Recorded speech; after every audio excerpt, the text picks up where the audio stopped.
Olá, este é o Câmera Aberta. No programa de hoje vamos falar sobre planejamento financeiro para a aposentadoria, conhecer a linguística forense, os avanços na prevenção ao HIV e dicas de como falar em público. Essas e outras reportagens agora no Câmera Aberta.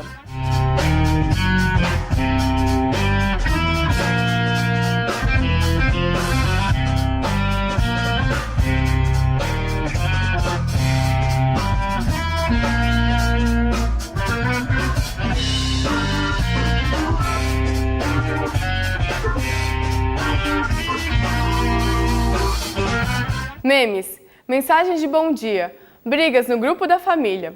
Já pensou em utilizar o celular e o WhatsApp para outros fins como estudar? Por meio do aplicativo, o professor Christian Catão conseguiu engajar os seus estudantes no aprendizado da língua portuguesa.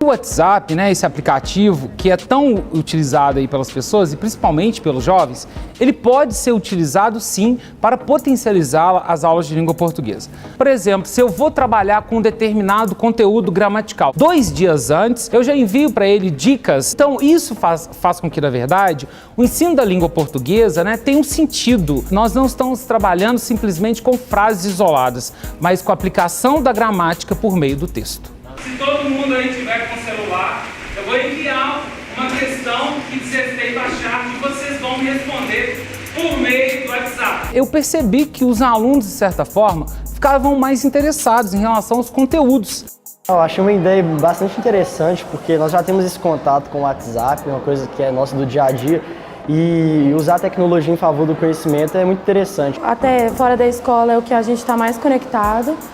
E é um contato direto que ele tem e mais prático, mandar as coisas de uma forma mais compacta é mais legal. O Christian mesmo, ele é formado em letras, ele utiliza para mostrar recursos relacionados à matéria dele. Eu acho que isso pode ser não só para o curso que eu quero fazer, mas para vários outros também.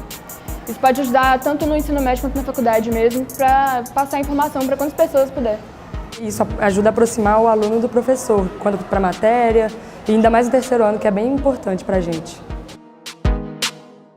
Com o passar do tempo, os alunos, na verdade, eles foram percebendo que esse aplicativo e que essa ferramenta pode ser utilizada, sim, para tornar as aulas de língua portuguesa mais relevantes e mais atrativas e, ao mesmo tempo, eles foram percebendo uma melhora em relação aos resultados da própria escrita e das provas que, na verdade, são aplicadas no colégio. Ele manda temas possíveis para redações, dicas para as provas.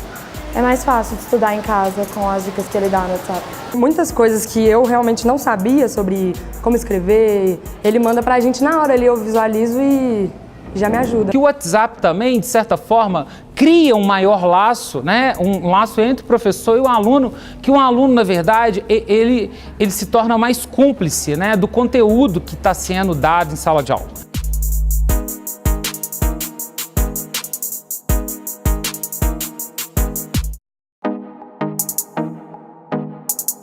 Se para alguns o ato de falar em público parece tão natural, para outros pode se tornar um desafio, a ponto de prejudicar o percurso acadêmico e profissional.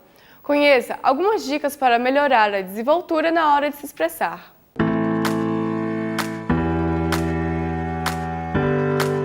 Na universidade, os estudantes se deparam com inúmeras atividades acadêmicas, apresentações em trabalho em grupos, os eventos científicos, os congressos, as palestras. Todas essas atividades, elas precisam da fala em público. Se a pessoa tem medo, ela pode ter uma dificuldade maior. Primeiro, o que você deve fazer é se autoconhecer.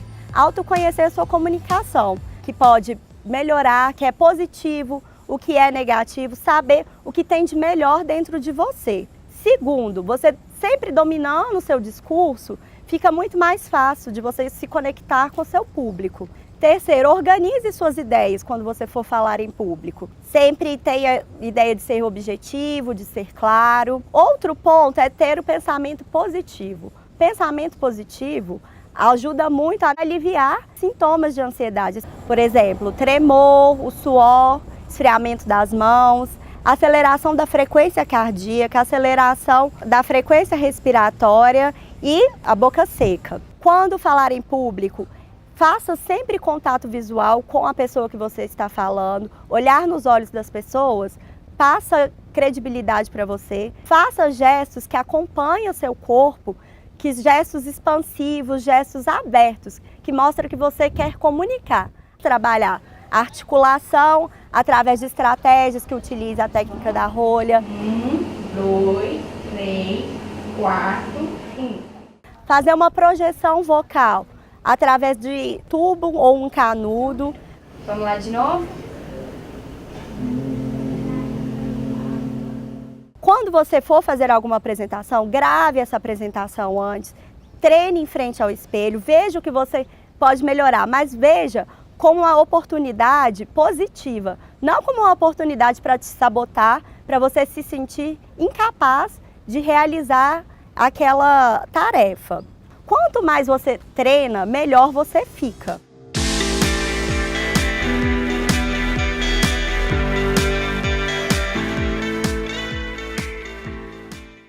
O HIV já não é mais considerado uma epidemia no país, segundo o Ministério da Saúde. Atualmente, cerca de 830 mil pessoas vivem normalmente com o vírus no Brasil. A PrEP, profilaxia para a exposição ao HIV, é um dos métodos utilizados na prevenção combinada ao vírus.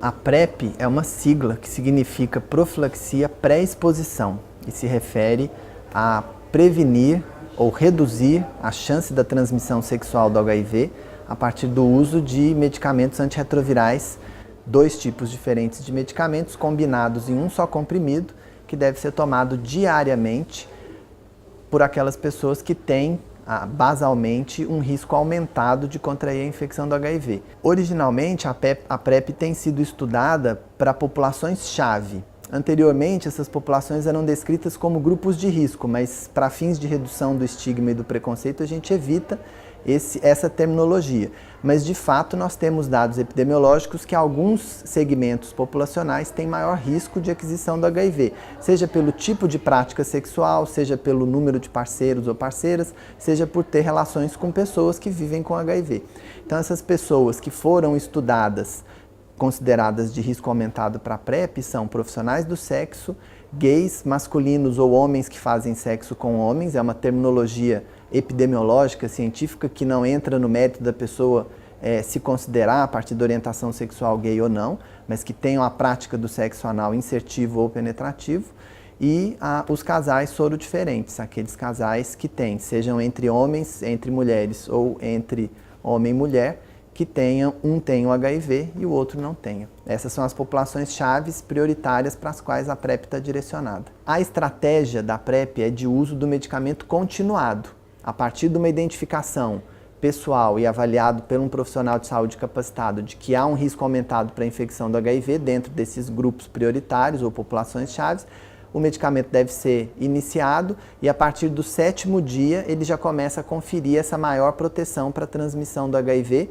a partir do sexo anal e em 20 dias a partir do sexo vaginal. A importância desse medicamento, que é a combinação de tenofovir com entrecitabina, e aqui no Brasil nós estamos estudando a combinação tenofovir com lamivudina, que é produzida nacionalmente, né? E estamos inclusive aqui na UFMG conduzindo essa pesquisa comparativa, é importante na medida em que ela é mais um método de prevenção associado a outros que já existem, né? A gente considera que a testagem regular é uma estratégia de prevenção, porque as pessoas, sabendo a sua sorologia, vão se tratar, vão se prevenir mais, e o próprio tratamento de quem tem HIV reduz a carga do vírus e diminui a chance dessa pessoa transmitir para outras o vírus, mesmo quando a camisinha falha ou quando ela não é utilizada.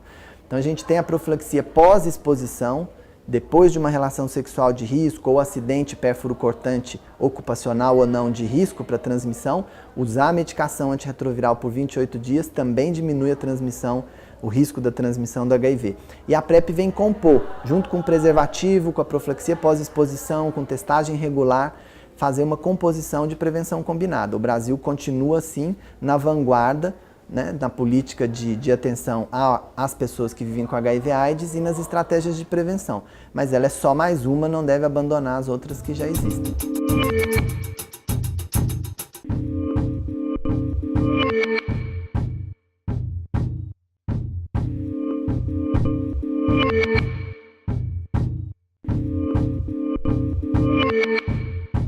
Aproximadamente 1 bilhão e 800 milhões de pessoas consomem águas de fontes que não são protegidas contra a contaminação. De acordo com a ONU, são as mulheres as mais prejudicadas pela falta de água e saneamento básico.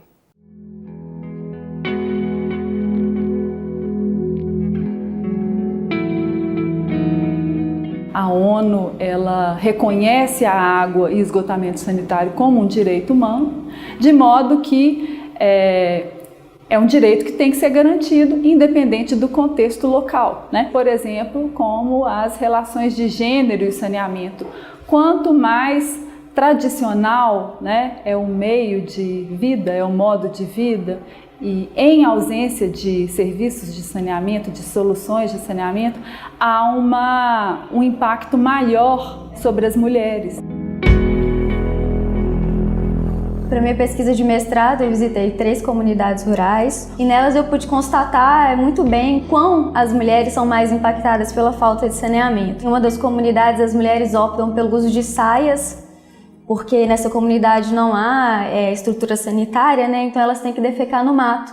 Então elas optam pelo uso da saia para poderem ficar, né, mais privadas de certa forma e, né, não ter o seu corpo exposto. O banho tem que ser realizado em baldes e, né, com canecas. As mulheres também relatavam grandes dificuldades na higiene, principalmente no período menstrual, e também, né, uma curiosidade para lavar os cabelos, porque não se tem uma quantidade de água muito grande. Elas é que dedicam a maior parte do seu tempo a buscar água, a limpeza da casa, né, as operações rotineiras que envolvem o saneamento. Então, é um desafio que tem que ser enfrentado. As políticas públicas, principalmente em relação ao saneamento, devem ser sensíveis a essas relações de gênero para poder captar essas desigualdades e sim serem, né, contemplar essas especificidades no seu escopo, nos seus programas, nas suas políticas, para trazer resultados mais equânimes, mais eficientes para as populações rurais.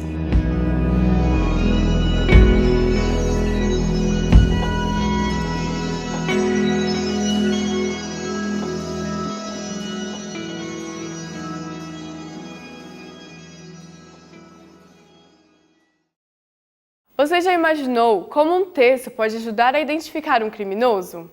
Para os linguistas forenses, as palavras valem muito mais do que uma imagem. O doutorando em Ciências da Computação pela UFMG, Evandro Cunha, explica essa ciência que consegue desvendar crimes analisando linguagem escrita e oral.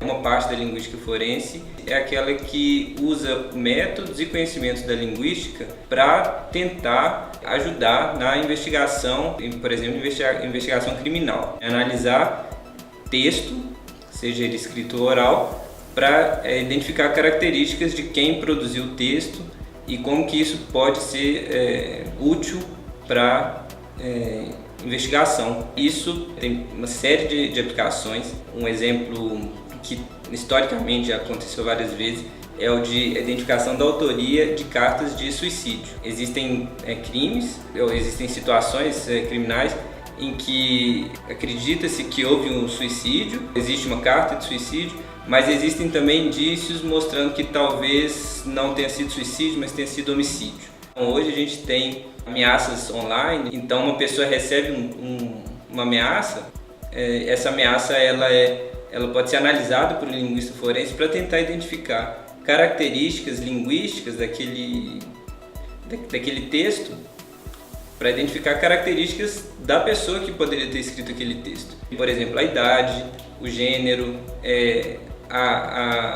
o dialeto que a pessoa fala, né, que indica a região de onde ela veio. Em algumas situações existem questões de direitos autorais, por exemplo, que estão ligados a plágio, né, em que o linguista forense age para tentar identificar até que ponto que, por exemplo, a utilização de uma determinada marca, uma determinada frase, um slogan, por exemplo, ele pode ser é utilizado sem ferir direitos autorais.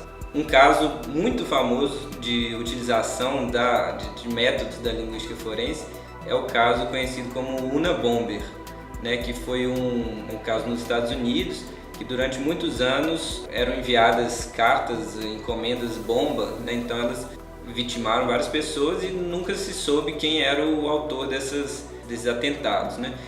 Até que o autor desses atentados, ele escreveu um manifesto e enviou para os jornais nos Estados Unidos, e esse manifesto foi analisado por um linguista forense que conseguiu comparar com textos anteriores que já tinham sido escritos por uma determinada pessoa. Então foi um trabalho clássico da linguística forense e que inclusive virou objeto de uma série que chama Manhunt Unabomber, que está tendo muito sucesso.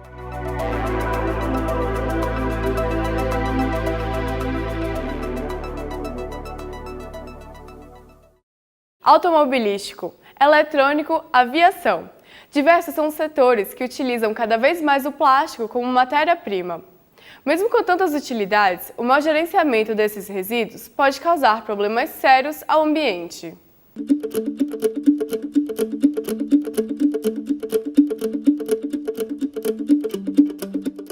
A gente tem que entender uma família de produtos, né, com uma extrema variedade de produtos e extremamente úteis, né? Tem propriedades especiais que são adequadas a vários tipos de uso.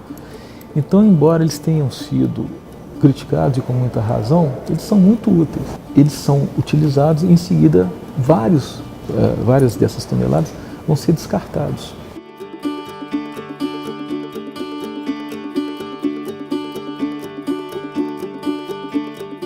Porque alguns a gente usa plásticos na construção civil, eles ficam embutidos na parede, no dia que demolir a construção, o plástico volta a aparecer.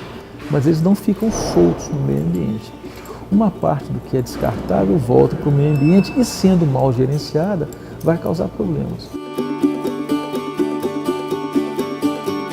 A população não colabora, o serviço de limpeza é deficiente, começa a ter acúmulo de plásticos nas estruturas de drenagem urbana.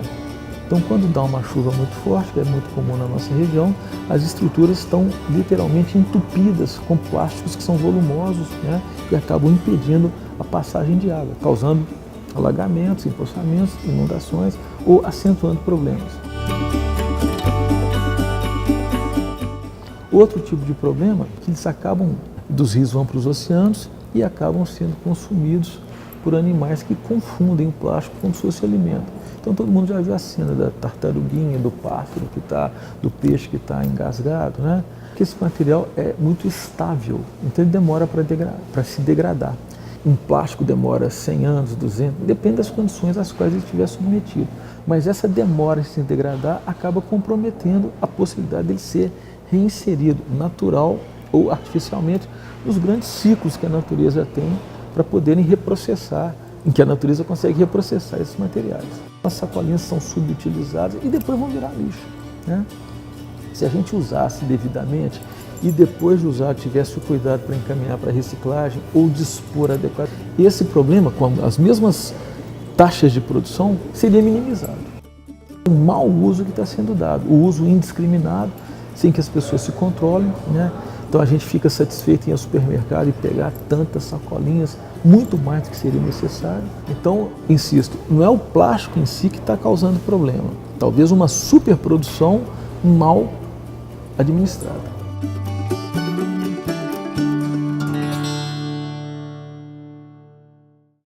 A aposentadoria é um momento que traz questionamentos e exige muita reflexão. O medo de futuras dificuldades financeiras ou de não conseguir realizar todos os desejos são frequentes. Planejar as economias é uma forma de encorajar a decisão e de aproveitar melhor o benefício conquistado.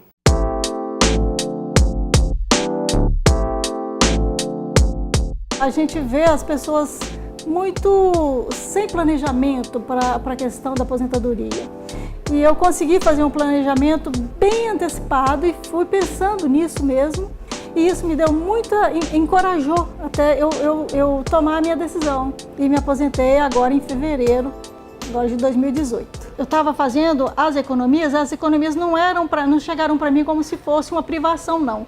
Chegaram como se fosse uma necessidade que eu tinha de fazer, exatamente para eu aproveitar melhor aquilo que eu já tinha conquistado. A preocupação com a aposentadoria prevê um planejamento financeiro da pessoa. Fundamental ela ter uma noção, um controle do registro dos gastos.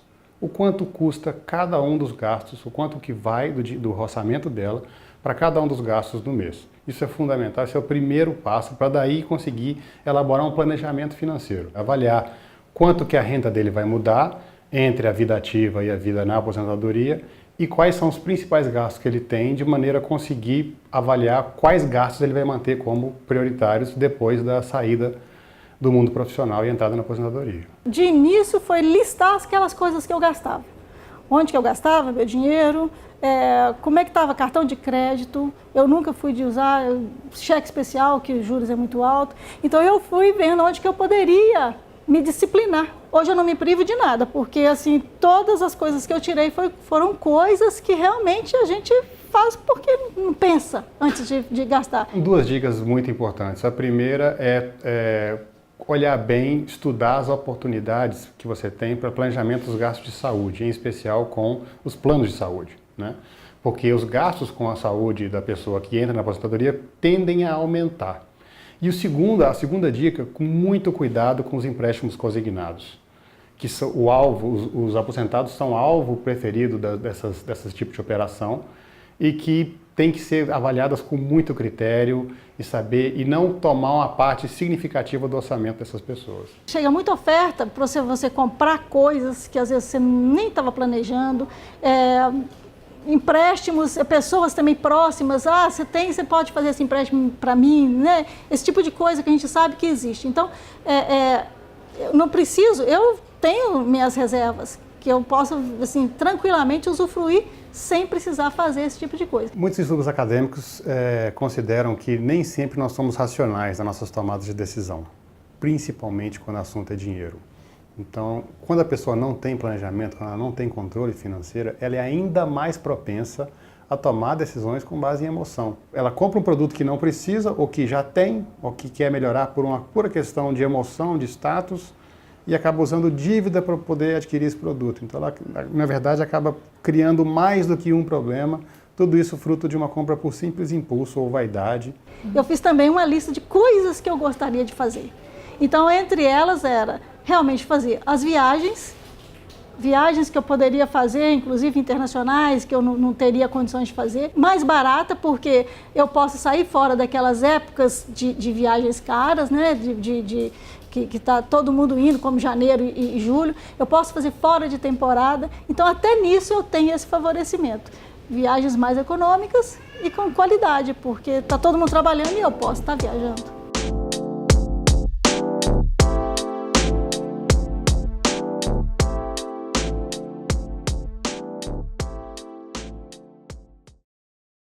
Construir as aulas em conjunto com os estudantes, aproximando vivência ao conteúdo lecionado.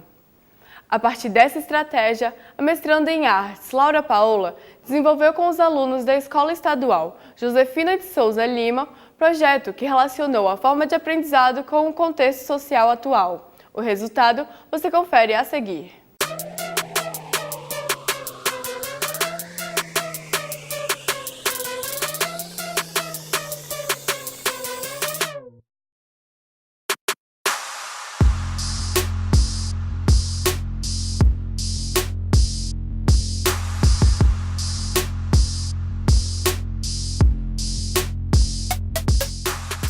A exposição Máscaras Sociais surgiu a partir da minha pesquisa de mestrado com os alunos, através do autor chamado Edgar Morin, onde ele fala que o aprendizado é um caminho, né, uma estratégia cognitiva onde a gente interage com os alunos. Essa relação entre a escola e a universidade, que é também um dos objetivos do meu projeto, que é trazer o território da escola, o chão da escola para a universidade e levar a universidade para a escola, é uma forma também de trazer esse diálogo e permitir com que os alunos também tenham conhecimento de algo que para eles é novidade.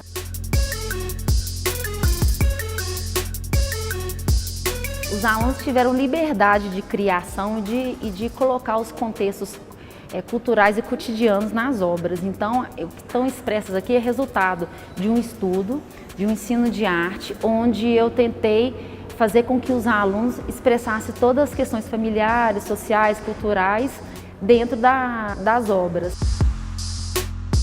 A gente trabalhou dentro do conceito de máscaras, que as máscaras poderiam estar relacionadas com o dia a dia, ela pode ter conotação de camuflamento ou de esconder ou de mostrar mesmo quem nós somos. Então, discutimos com os alunos a respeito do que seria a máscara na vestimenta, porque nós não somos o que a gente veste, né?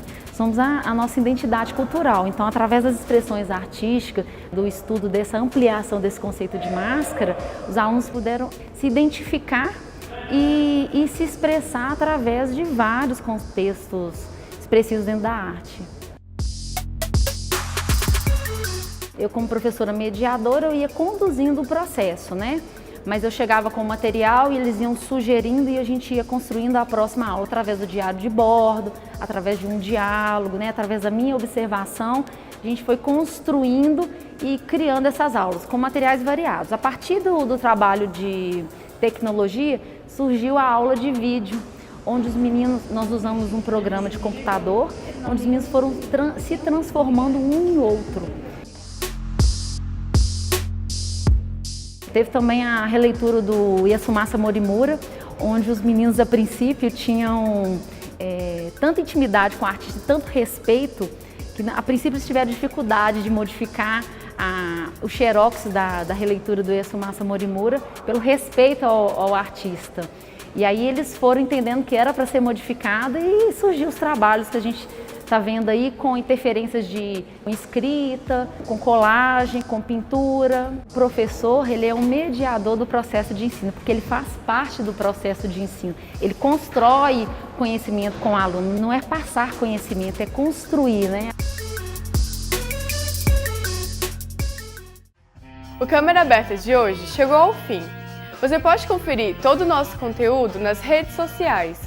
Acesse youtube.com/tvufmg e facebook.com/tvufmg. Até a próxima!